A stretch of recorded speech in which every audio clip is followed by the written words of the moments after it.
जागतिक मराठी दिनाच्या आपल्या सगळ्यांना मनपूर्वक शुभेच्छा. मारवा माय मराठीचा अभिजात दरबार या कार्यक्रमामध्ये समोर असलेले सर्व आदरणीय रसिक हो, सुरुवातच माझ्यापासून होते आहे. शिक्षण विभागाचा कार्यक्रम आहे. समोर जिल्हाधिकारी, अपर जिल्हाधिकारी, शिक्षणाधिकारी, उपजिल्हाधिकारी या सगळ्या बसलेल्या आहेत. आमचे साहित्यिक मित्र मैत्रिणी या ठिकाणी आहेत आणि म्हणून एका प्रार्थनेने मी सुरुवात करतो. ही प्रार्थना बीड जिल्ह्यातल्या 6 दिव्यांग शाळांची प्रार्थना आहे आणि म्हणून मारवा अभिजात दरबार करत असताना ह्या प्रार्थनेने आपण सुरुवात करूया. आपल्या सगळ्यांसाठी ही प्रार्थना.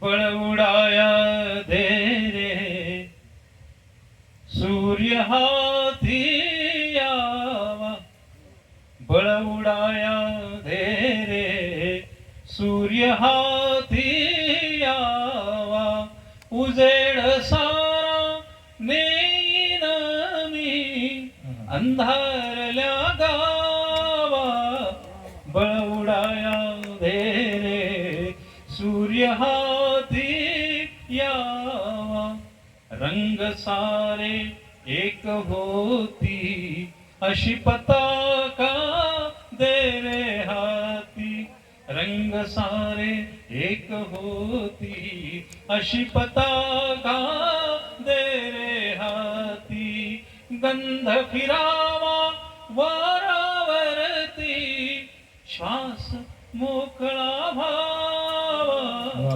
बळ उडाया दे रे सूर्य हाती यावा. कोण मला म्हणतो मंद, कुणा वाटतो मी रे अंध, कोण मला म्हणतो मंद, कुणा वाटतो मी रे अंध, असा प्रकाशनाचा छंद लागो माझ्या जीवा, बळ उडाया दे रे सूर्य हाती यावा. या प्रार्थनेतला अंतिम चरण.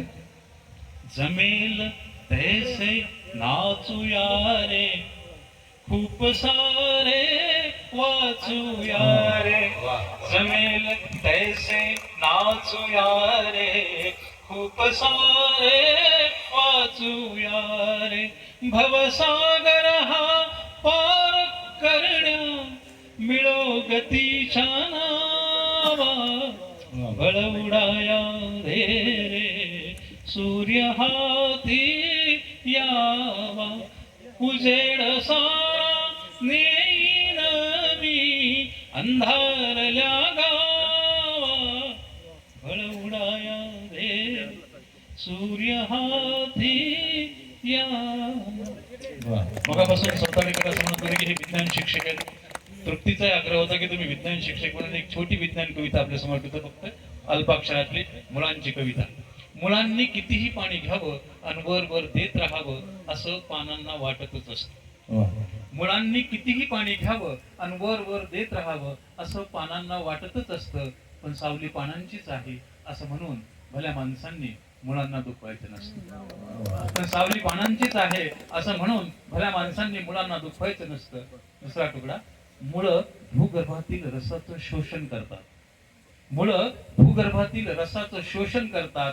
आपल्यातल्या शोषण या शब्दाचे संदर्भ बदलून. मुळं भूगर्भातील रसाचं शोषण करतात. आपल्यातल्या शोषण या शब्दाचे संदर्भ बदलून. कारण त्यांना आभाळाला पाझर पडायचा असतो आणि मातीशी इमान राखायचं असतं. कारण त्यांना आभाळाला पाझर पडायचा असतो आणि मातीशी इमान राखायचं असतं.